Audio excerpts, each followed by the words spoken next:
Good evening, everyone. On behalf of the entire University of South Carolina family, I welcome you to tonight's program. As we take a moment to commemorate this historic day in our university's history and take time to reflect on how far our state and our nation has come in terms of race relations and the long journey still ahead to fulfill the dream of Dr. King and so many other brave citizens who fought for our freedom and equality for all.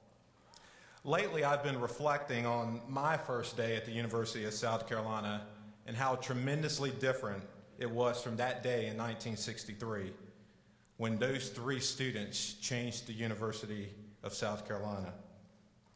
There was nothing unusual about the fact that I had a white roommate. I walked to class completely unnoticed. No press or photographers capturing my every move. I passed hundreds of faculty, staff, and students of all nationalities, races, and ethnicities. After class, I walked to the bustling Russell House and had dinner with my new friends and talked about the new exciting life at Carolina. And of course, we talked about Carolina football. Never once feeling different or uncomfortable because of the color of my skin. 10 years ago, I quietly slipped in among my peers because 50 years ago, Robert G. Anderson, Henri Monteith Treadwell, and James L. Solomon Jr. had the courage to stand out.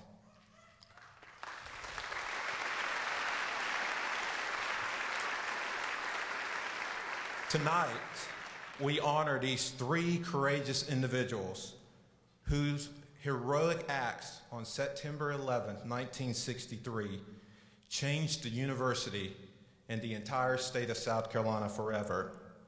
We thank you all so much for joining us this evening. We welcome you again. And at this time, it is my great honor to welcome to the podium my friend and the university's 28th president, Dr. Harris Pastides. Thank you.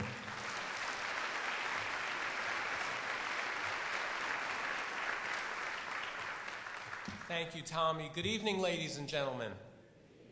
Wonderful to be with you here tonight. What a significant and moving day this has been for me, for our university, for our entire community.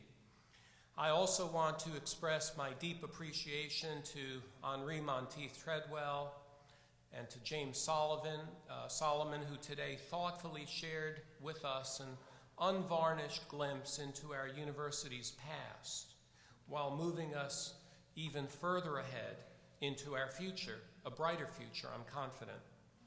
And of course, we're mindful of Robert Anderson's actions as well 50 years ago. His spirit is undoubtedly with us here tonight. Ladies and gentlemen, I was not present on September 11th, 1963, and I know that only a few in this hall tonight were. But the deeply charged emotion of that day was felt by those who were here, and today we have all, as individuals, had deep, if different, and diverse emotions. 50 years later, this has been a day of reflection, as earlier today we saw Henri and James retrace their 9 steps up the Osborne Administration Building, their mountain, 9 steps for other people, but a mountain for 3 students. We later watched them turn the soil in what will be the desegregation commemorative garden, right on the side of the horseshoe. We broke bread together, and all day we have been turning to each other as newly made friends. 50 years ago, Henri, James, and Robert were given class schedules. Today, they were recognized by University of South Carolina former student body president and today Mayor of Columbia, Steve Benjamin, who offered them the keys to the city of Columbia. Every moment today has been poignant. Sam Cooke got it right. You know what he said, that wonderful song, "It's been a long time coming." but I know a change is going to come. Oh, yes, it will. And for the University of South Carolina, that change came in 1963, and we are accelerating that change and have been ever since. It's a deep honor to know that tonight's event features the great civil rights leader and American statesman Andrew Young.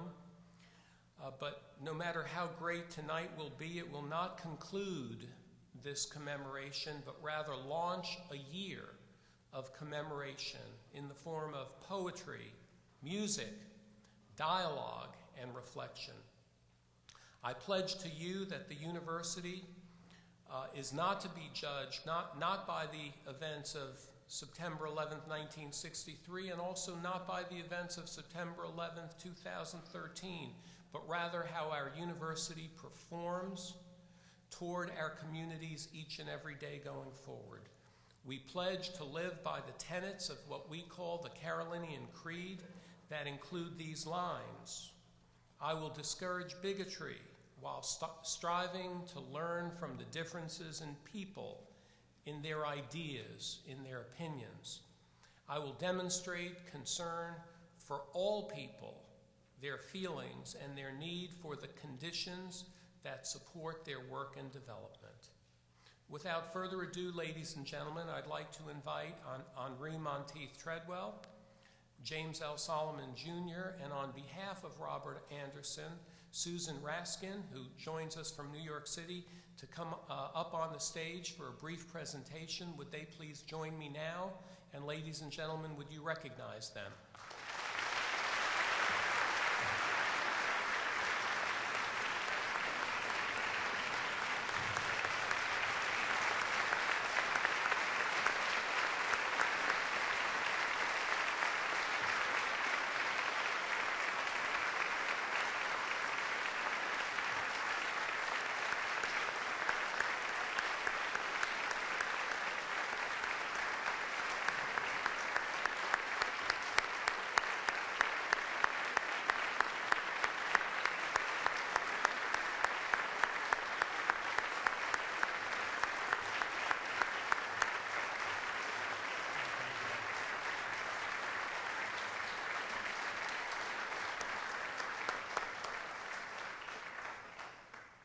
They look wonderful and they have meant so much to our university. We're humble in your presence. It is now my pleasure to confer on Henri Monteith Treadwell, James L. Solomon Jr., and on behalf of Robert Anderson to Susan Raskin, the Presidential Commemorative Medal. I present this to three heroes who have significantly and indelibly contributed to the life and history of the University of South Carolina and to all of its communities. Congratulations.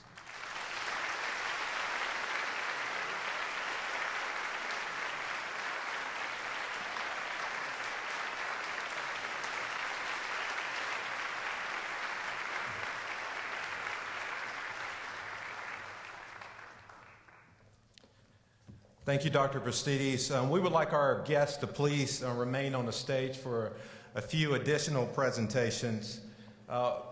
We will have those presentations by Aaron Green, the president of the Association of African American Students here at USC, Chase Mazzell, our student body president, and Sherelle Guyton, the president of the Black Alumni Council.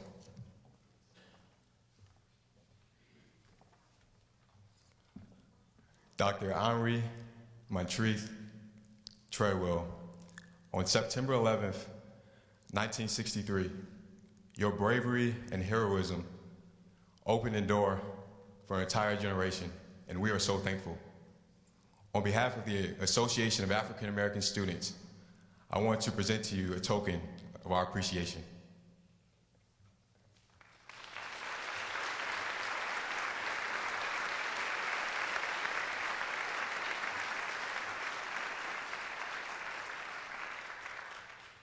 Mr. James Solomon Jr., on behalf of the student body at the University of South Carolina, we thank you for your courage and perseverance shown on September 11th, 1963. Your actions have had a profound impact on our university and continue to inspire each of us to relentlessly pursue our dreams, just as you did 50 years ago. Thank you.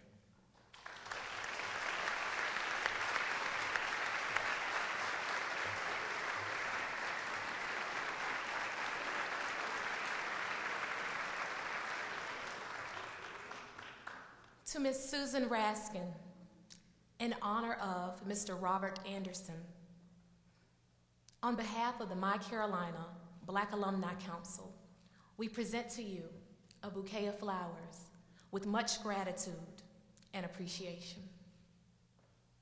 Thank you.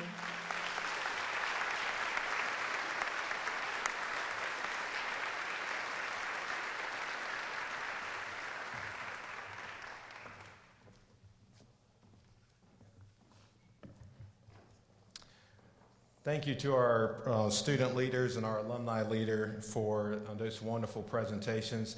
Let's give our three honorees another hand.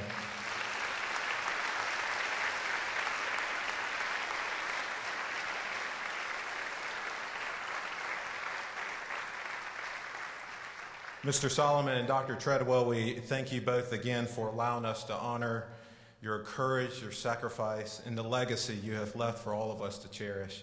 And Ms. Raskin, we thank you for being here today on behalf of Mr. Anderson, and thank you for allowing us to honor his memory today. At this time, I have to tell you, I can't begin to tell you how excited I am to have been asked to introduce our keynote speaker this evening. Still to this day, I remember being in the 3rd grade, hearing about Andrew Young, and thinking to myself that I wanted to be just like him someday. I think about the fact that so many young children today look at President Obama and are inspired to dream big. Ambassador Young was that person during my childhood who inspired me and countless others of my generation to dream big and to serve a cause greater than ourselves. Beginning his career as an ordained minister in Marion, Alabama, Ambassador Young would go on to become one of the most accomplished and respected civil rights and political leaders in our nation's history. He confronted segregation with Dr. King and galvanized a movement that transformed the nation through nonviolence. He was a key strategist and negotiator during the civil rights campaigns in Birmingham and Selma that resulted in the passage of the Civil Rights Act of 1964 and the Voting Rights Act of 1965. And I would be remiss if I didn't acknowledge the fact that he was only in his early 30s when he was doing all of this. He was elected to the U.S. Congress in 1972, becoming the first African American elected from the Deep South since Reconstruction. Then Congressman Young was credited for negotiating federal support for Atlanta's MARTA transit system and the Atlanta airport. Due to his efforts, MARTA continues to be one of the most efficient transit systems in the country, and we are all aware of the success of Atlanta's Hartsfield-Jackson International Airport, which prides itself in being the busiest passenger airport in the world.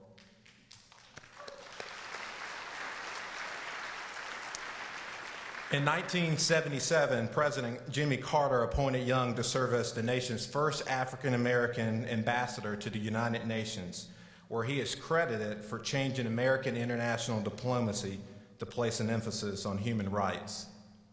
After his service at the United Nations, Ambassador Young was elected mayor of Atlanta. During his leadership, Atlanta attracted over 1,100 new businesses, $70 billion in investment, and added over 1 million jobs to the region. Additionally, he developed public-private partnerships to leverage public dollars for the preservation of Zoo Atlanta. Ambassador Young led the effort to bring the Centennial Olympic Games to Atlanta in 1996, and as co-chair of the Atlanta Committee to the Olympics, for the Olympic Games, he oversaw the largest Olympic Games in history in terms of numbers of participating countries, competing athletes, and the number of spectators. For his service during the Olympics, he was awarded the Olympic Order, which is the highest honor given in the Olympic movement. In 2003, Young founded the Andrew Young Foundation, an organization meant to support and promote education, health, leadership, and human rights in the United States, Africa, and the Caribbean. Ambassador Young retired from Good Works International LLC in 2012 after well over a decade of facilitating sustainable economic development in the business sectors of the Caribbean and Africa. Ambassador Young has received honorary degrees from over 100 universities and colleges in the U.S. and abroad. President Jimmy Carter awarded him with the Presidential Medal of Freedom, the highest honor given to a civilian of our country. He also was awarded the equivalent in the country of France. He's received an Emmy Lifetime Achievement Award, and in 2011, his portrait became part of the permanent collection at the Smithsonian National Portrait Gallery. I could literally go on and on about Ambassador Young and the many contributions he has made to our country and the world. And I know that you all are eager to hear from him. So without further ado, please join me in welcoming a true American hero to the podium, the Honorable Andrew Jackson Young.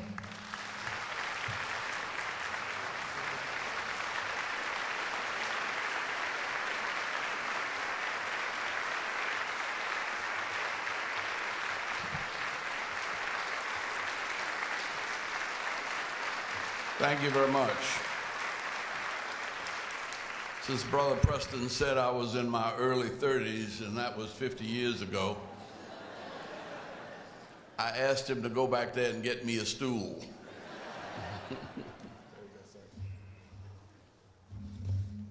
It doesn't mean I'm going to talk any longer. But it does mean that I'll conserve my energy, because I started off this morning going to Birmingham, and that was at a Rotary Club. And I went there because one of the untold stories of the civil rights movement was the role of business in bringing about change. I came here because a young woman whom I consider one of my heroes, Diane Nash, who was really one of the leaders of the student movement from Nashville, Tennessee. And I was working in New York and had bought a house in Queens and thought I had it made. And we saw Diane and John Lewis, who is now my congressman, and Bernard Lafayette and James Bevel and Jim Lawson and other people you might know or not know. But that, seeing them on the battlefield in Nashville, Tennessee, made my wife say to me, "It's time for us to go home." And so I quit my job and sold my house and went back to Atlanta, not knowing what I'd do. I tell you that because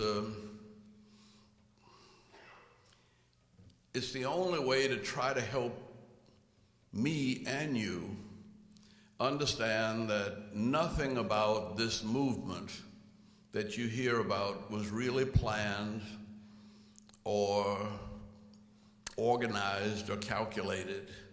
It was a happening. It was a happening of the Spirit.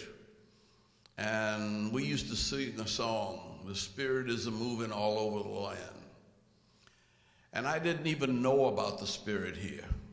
We knew about Birmingham because of the dogs and because of the fire hoses. And we knew about the University of Alabama and Arthurine Lucy because George Wallace stood in the door of the University of Alabama and refused to let her come in. But you were blessed with a good governor here, a governor who understood as they tried to understand in Atlanta, but not at the University of Georgia. that racial conflict and controversy was bad for both government, business, and gave a human rights stain on the state. And so when Governor Hollins decided that South Carolina wasn't going to do what University of Georgia and Mississippi and Alabama did, he set South Carolina apart. But now, I must confess that I don't know what happened once they got here.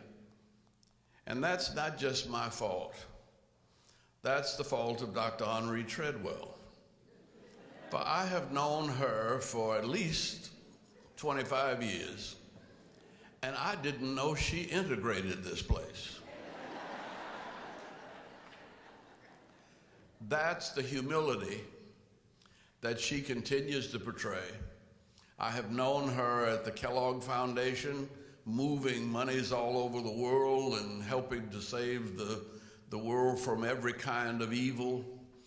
I know her now at the Morehouse Medical School, and I see her all the time, and she never told me this. So shame on you. But I'm going to get you to kind of bring me up to date after this, because that's sort of what's the matter with our history.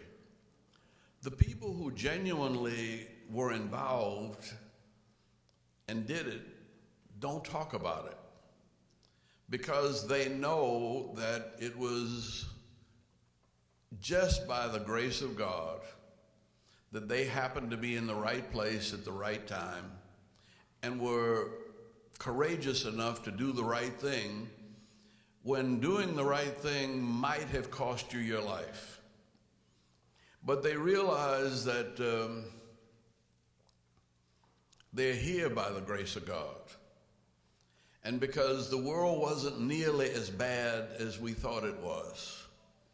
And while the people who were in the newspapers ranting and railing got most of the publicity, there were quiet, decent, loving human beings that extended a hand of welcome in class or in the dormitory or in church or wherever they might feel secure and safe in the midst of a South that was going through a turbulent time of change. Now remember, I was in Birmingham talking about businessmen, because really the businessmen helped to settle the Birmingham civil rights movement. But I'm going back to Birmingham Sunday to commemorate the death of 4 little girls and 2 boys whose names we don't know, who were killed on this day, this Sunday, 50 years ago also. So when we talk about 50 years ago and try to make sense of it, it really is difficult. And when people ask me the simple question, are we better off now than we were then? Did a black president solve all our problems? You have to say, hell no.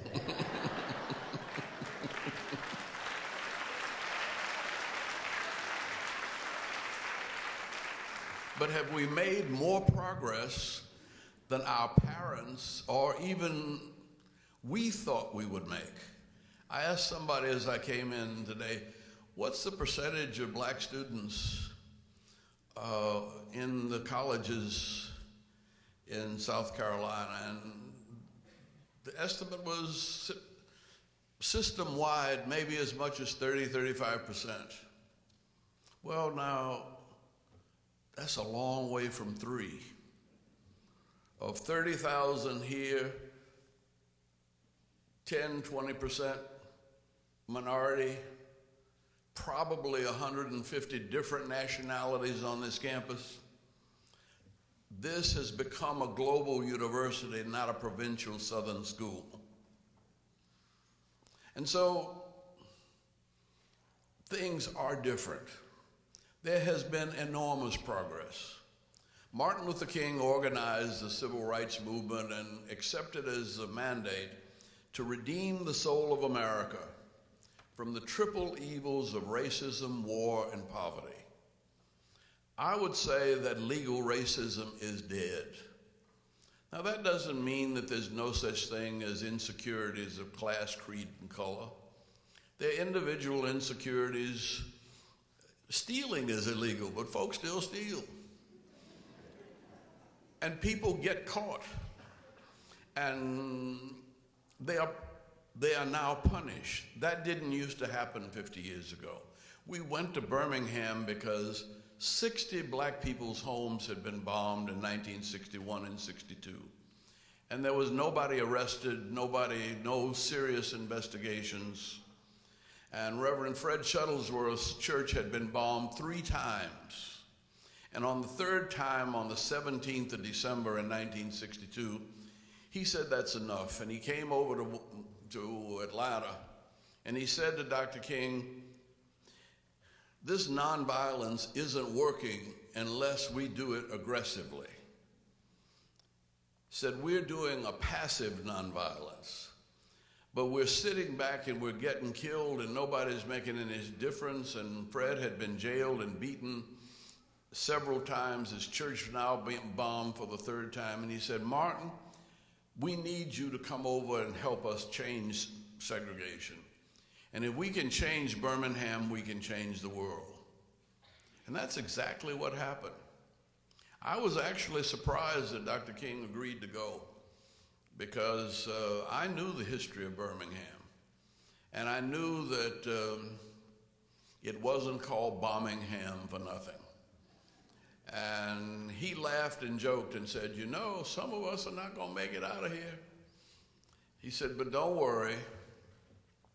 You got to die for something, and it's better to go over there and die for a cause than be hit by a truck jaywalking. And he said, you're going to die. You got nothing to say about it. Everybody's going to die. You can't say when you're going to die. You can't say how you're going to die. The only decision you can make is what is it that you can live for that you would not mind dying for. And then after he got you all nervous and scared of the possibility, he'd start cracking you up by saying, but don't worry, if they get you, I can preach you into heaven.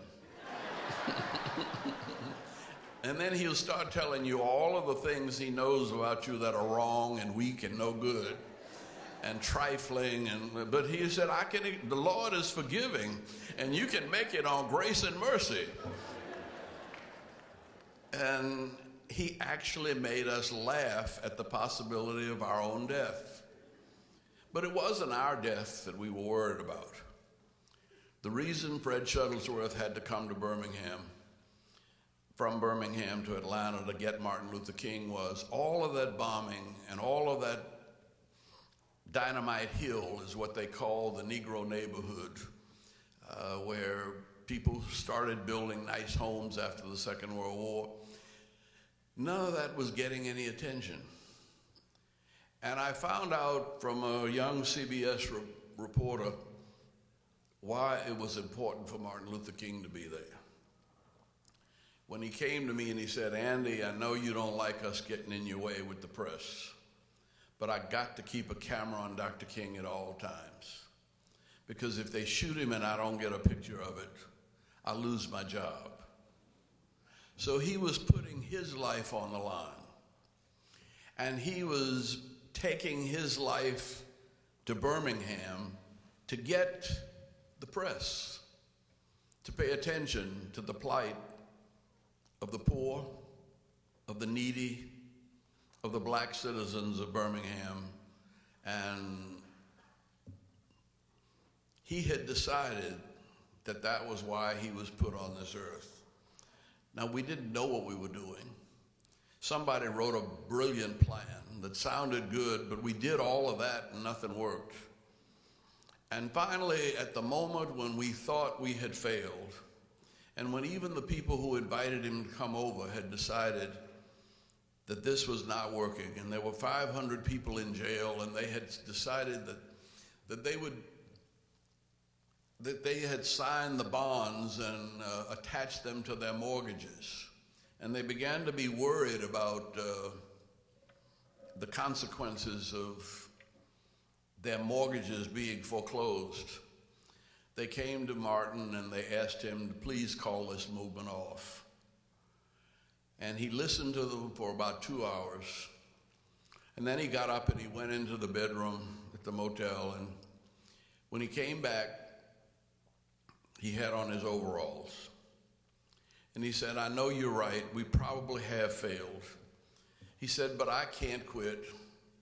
And the only thing I can do is go to jail with the people who have believed that we could change the world without violence. He said, I still believe it's possible. I don't know how. We've done the best that we could. Well, when he went to jail, a gentleman by the name of Bull Connor decided that he was going to teach everybody a lesson. So he brought out the fire hoses and police dogs, and he hosed down half the town that was gathered in Kelly Ingram Park. And it really looked bad with dogs snarling and barking at people. I was out there, and I still don't remember anybody getting bit. But that was irrelevant. It was an un-American kind of activity to put police dogs and fire hose people. And they were mostly young people. But it changed the world. A group of ministers actually wrote an ad in the paper calling for him to leave town and blaming him for segregation. And it got him so worked up that he started writing an answer to it. And he didn't have any paper, so somebody had left him a copy of the New York Times. And so he wrote the letter from the Birmingham jail around the margins of the New York Times. And when he ran out of space, he started writing on the toilet paper.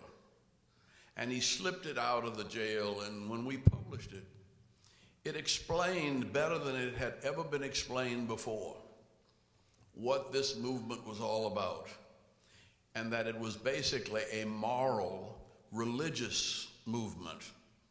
It wasn't political, it wasn't even economic at that point. It was essentially about whether or not we were all brothers and sisters, and whether we would learn to live together as brothers and sisters or perish together as fools. It awakened the world, and that's what led to the March on Washington. But as soon as the March on Washington was over, when everybody sort of caught the vision of the dream, 3 weeks later we come back, and these 4 little girls were killed in Sunday school. And you wonder why. Well, we wear these crosses around our neck. We bow before them in our churches. But we don't remember that the New Testament is about God saving the world through the suffering of his Son.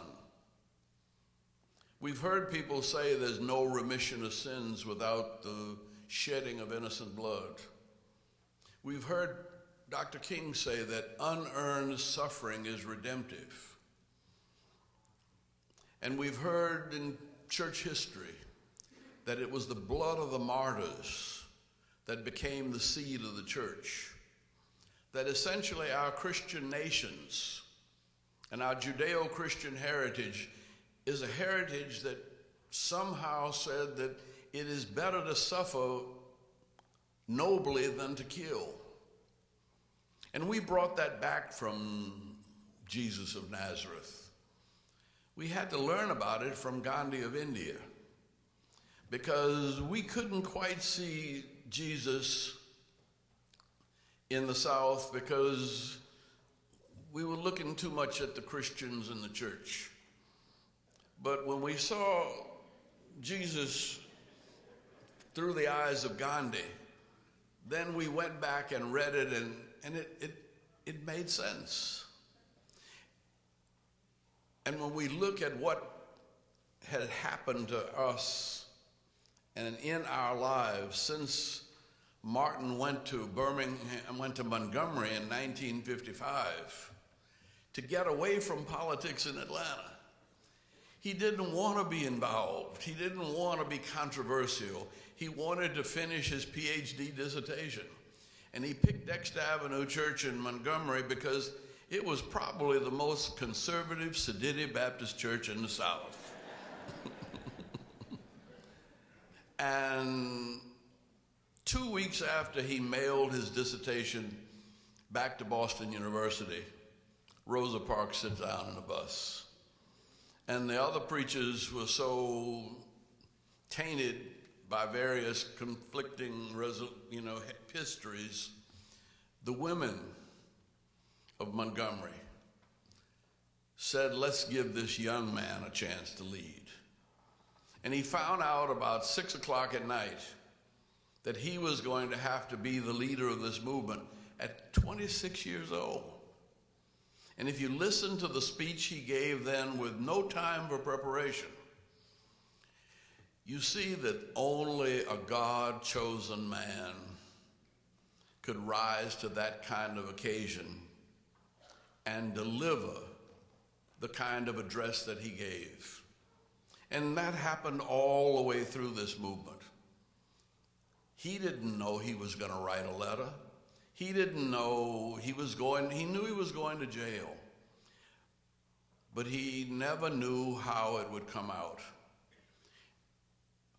But he had been stabbed by a black woman in 1959. And when they removed, he used to joke about that. He said, I'm glad I got stabbed in Harlem. They know how to deal with knife wounds there. So I'm just another case. He said, if somebody had pulled that letter open out of my chest, it was pressed against the aorta of my heart, I'd have died in my own blood. But in Harlem, they know how to take care of knife wounds. So they cut to open his chest, they cut a cross. And so when it healed up, he said, every morning, when I brush my teeth, I have to look at the cross and realize that this day could be my last. So it gets your attention. It makes you wonder what you're living for. And that kind of God-ordained destiny led this movement through the difficulties that you really ought to take the time to read about, because they're repeating themselves. The 4 little girls in Birmingham remind me of the 400 children in Syria. And I don't know what you saw about the president's struggle on Syria, but what I saw was God moving in mysterious ways. John Kerry made a mistake and said that if the Syrians give back their weapons, we might not bomb them. And lo and behold, even the Russians,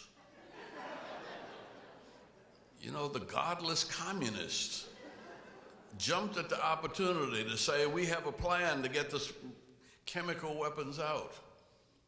But the message that we learned in Birmingham and Selma and all of us was that you don't overcome violence with violence, but somehow you have to find a way to give your opponent a face-saving way out. And if you're faithful in the pursuit of your nonviolent actions, then somehow God will make a way. And that's what we lived through 50 years ago. It was up and down, and it was worse than you can ever imagine to go from the heights of the March on Washington to the death of 4 little girls in Birmingham. And as soon as you begin to grieve your way out of that and recover, the president's assassinated. And Dr. King said, well, we can count our days. If 400 Secret Service can't protect the President of the United States, you know that any day might be our last. And so you all better start living like it's your last day and quit fooling around. You know not the day nor the hour when your end will come. And so there was a sense of urgency. But there's still a sense of urgency. I jumped back and forth. I learned a lot of lessons. How God moves in history. And I don't think it's an accident that Kerry made this slip and that the Russians jumped on it. I say that's not coincidence. Coincidence, I say, is God's way of remaining anonymous. And when people do accidental things that somehow coalesce into meaningful history, that's the hand of God moving through our lives. The economists talk about the invisible hand. Scientists are beginning to understand that there are differences and difficulties in the universe that, there's no longer this division between religion and faith. We realize that this is such a complex world order that we are, as my friend John Bryant says, quoting Deepak Chopra, we're not really physical beings having an occasional human experience. We're spiritual beings. Got that backwards. We're not physical beings having an occasional spiritual experience. We're spiritual beings, and this is our occasional human experience. So we live in a world filled with a loving, forgiving, merciful spirit that we don't understand. And all of our traditions are running counter to this biblical vision of a world order. But we don't understand how we move money electronically. We sure don't understand how our cell phones work. But we do things with them that my 2-year-old runs an iPad. My 2-year-old grandson.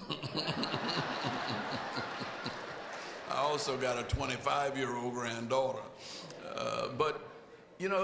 We live in a world that is fearfully and wonderfully made. But it's so complex that there are no simple answers and there are no easy solutions. That freedom is a constant struggle. And the things that we've learned over the last 50 years were captured in a song. Freedom is a constant struggle. We've struggled so long that we must be free. And yes, we are free. We're freer than we've ever been before in life. But the more you know, the more you realize how little you know. Einstein said that he almost, perhaps used 5% of his brain capacity. You probably haven't used, like me, 1.5% of ours.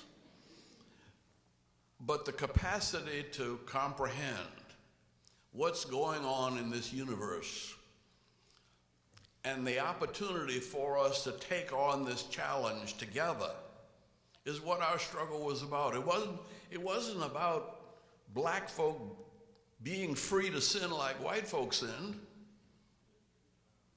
That ain't worth fighting for. If they're going to hell and you fighting to go to hell with them,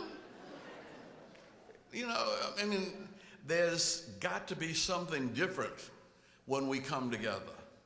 There's got to, and not that white folk were the only ones sinning. There's plenty of sin to go around. But the movement was not about equality to sin. It was about equality of opportunity to serve.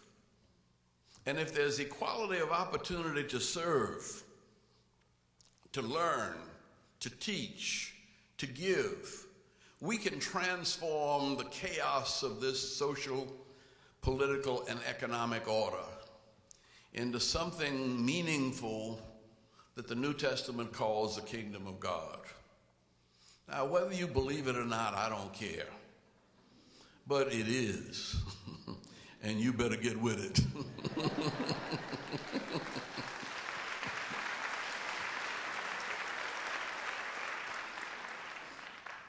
And the only way I can explain the long way that we've come, if I had said even to Martin Luther King, the dreamer of the 20th century, on the road from Selma to Montgomery, that, you know, I want to be the congressman from Georgia one day, and the mayor of Atlanta, and maybe I'd like to be the ambassador to the United Nations too. He would have pulled me on the side, set me down under a tree, got me some cold water, and said, son, you've been in the sun too long. That's not going to happen in our lifetime. It didn't happen in his lifetime, but I've been around long enough to realize that his short 39 years made it possible for all of us to have opportunities that we could not have, that did not exist when he was alive. And now the challenge to redeem the soul of America from racism, war, and poverty, I think we're doing okay on racism. I even got the Russians working with us to have less war. Jimmy Carter made peace between the Israelis and the Egyptians. And for 40 years, they had no war. And peace is possible on this planet. But it's something that we've got to constantly work at. And the thing where we haven't made much progress is poverty. And we haven't made much progress in poverty in the United States because we ended up going from a national economy to a Western European, Euro-American economy, now to a global economy. So they have actually wiped out more poverty in the last decade than in any other time in human history. But the poverty that's been wiped out has been in China and India. 1 billion people between the two countries. But that wasn't the work of the communist Chinese or Indians. That was the work, first of all, of American missionaries in China.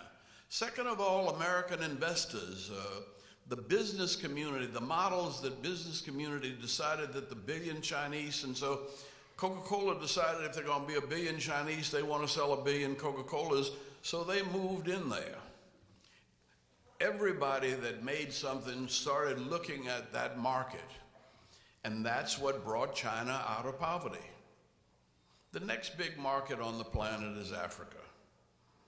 And in your lifetime, the largest middle class on the planet will be on the African continent, because there probably will be 2 billion people on the African continent by 2025.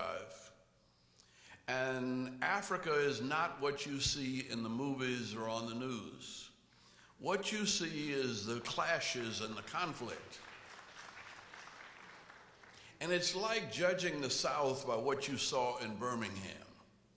But I'd rather judge the South by what I saw in the stadium last Saturday, or what we see on the football fields in the SEC. You know, that's where my hope is. I mean, the churches aren't that integrated. That on a level playing field where people can be judged by their strength and their content, their character, their courage, and their ability to function as a team, that has got to change the South. The South that you read about now is not the South that exists. I don't know whether you've had it here, but University of Georgia elected a young black man student body president, and so did Mississippi State. And there was a Miss Alabama, you know, who happened to be an African American. And there's something going on around here that ain't figured out in statistics yet. And it's not showing up in the politics, but it's just about to break through. The business development on the planet Earth is going more reasonably in the Southeast than it is almost any place else on the planet right now. And we think we're in a recession. We're in a recession because we're waiting for somebody else to bring us jobs or to create jobs. But one of the things we've got to remember is that most of the jobs in the world are created by small business. So instead of looking for a job when you graduate, think about how you're going to invent one when you graduate. In fact, don't even wait till you graduate.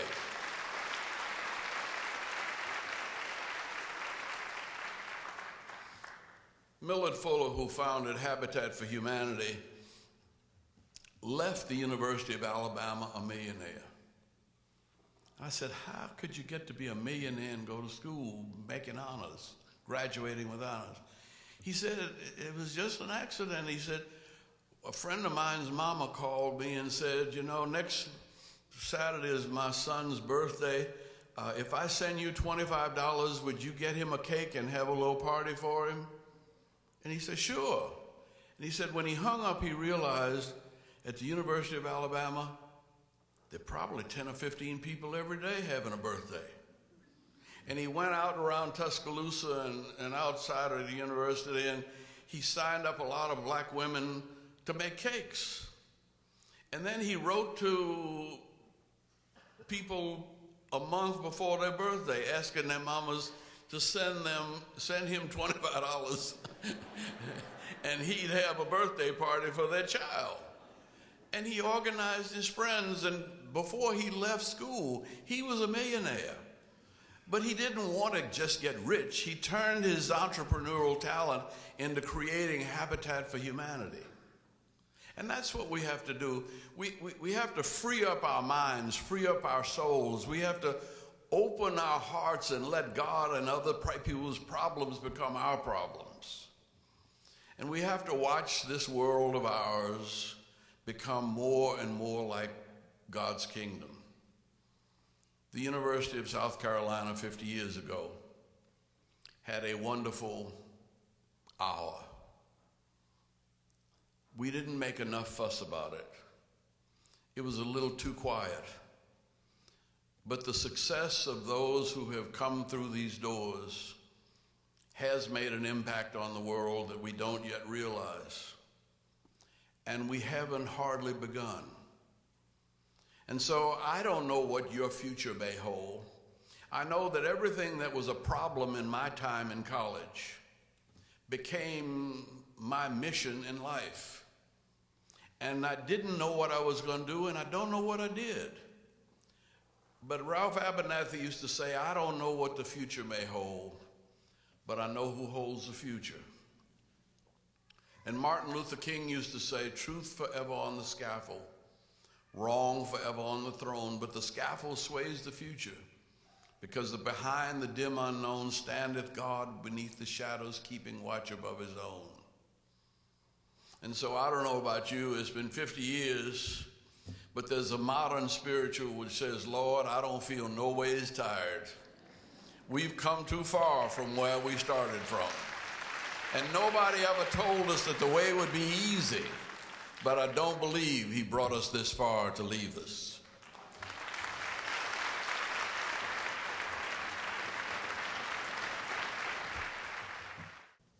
Ambassador Young, Mayor Young, Congressman Young, Reverend Young, Freedom Fighter Young, you have in your collection so many awards and honorific citations, including an honorary doctorate from our university. But it wouldn't be right tonight, and the audience, I know, would want you to receive the President's Medal for distinguishing yourself, bringing us your history, and your positive message about our future. Thank you so much for being with us tonight.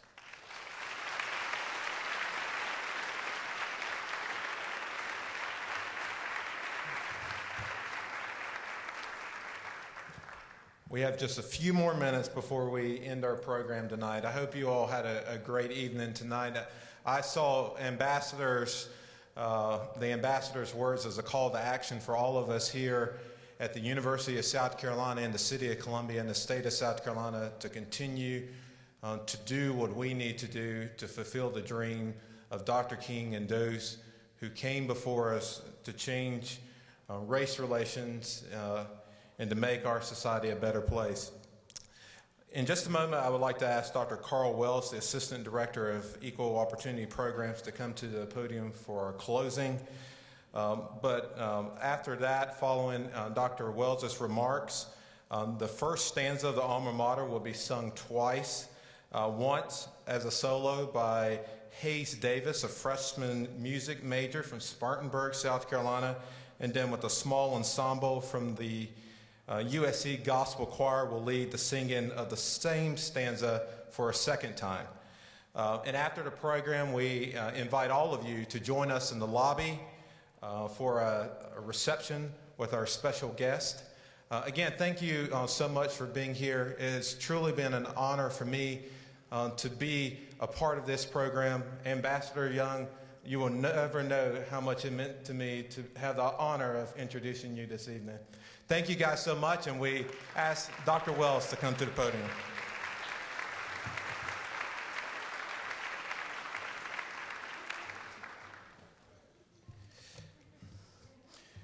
On this highly symbolic and momentous date of September 11th, there's been a profound sense of celebration in the atmosphere here at the University of South Carolina. But when the celebration has ended, how will we be different? When the dismissal has been given, the building exited, and the lights turned off, how will we be different? Will we congratulate ourselves because this has been a wonderful program? And it has. Will we place the pictures and the recordings in the archives and the annals of the university and say, we have made a statement on behalf of social justice? Or will we allow this well-planned and masterfully executed celebration to propel all of us beyond apathy and complacency and to join in the movement and the fight for freedom, justice, and equality?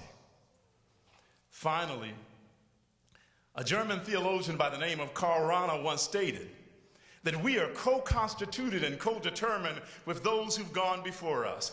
All of us, faculty, staff, student, alumni, friends, and visitors of the University of South Carolina are co-constituted and co-determined with the contributions and the sacrificial acts of Henri Monteith Treadwell, James Solomon, and Robert G. Anderson. Their courageous deeds of 50 years ago are still reaching forward to us who have come after them. We are the beneficiaries of their sacrifices, their deeds, their labor. But there is one caveat: to whom much is given, much is required. 50 years from now, who will be co-constituted and co-determined with our acts? What will we do to make a difference for those who will come after us? When the celebration is over, will we be motivated to join the cause to make a difference within our own sphere of control? Finally, join me in a prayerful statement of closing in the words of Reinhold Niebuhr. Grant us the serenity to accept the things that we can't change, courage to change the things that we can, and most importantly, the wisdom to know the difference. Amen, amen, and amen. I invite the USC Gospel Choir to join me for the singing of the Alma Mater, the first stanza as a solo, and then we invite you to repeat that stanza in concert with the choir. Will you please stand?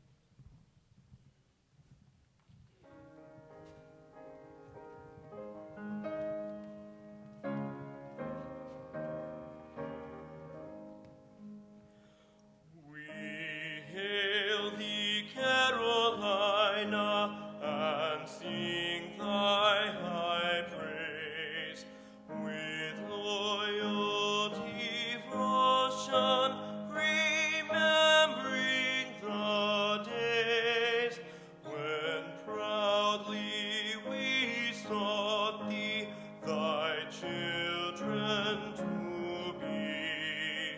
Here's a health, Carolina, forever to thee.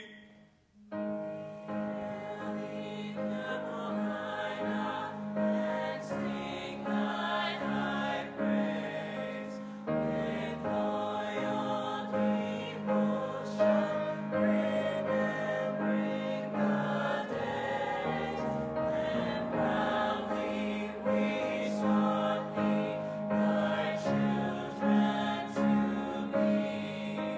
Here's a health,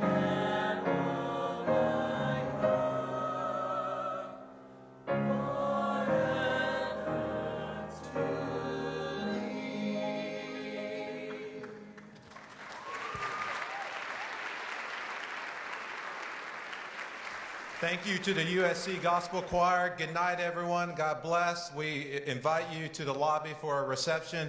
And thank you to our honorees tonight. We could not be here if it weren't for you. Thank you very much.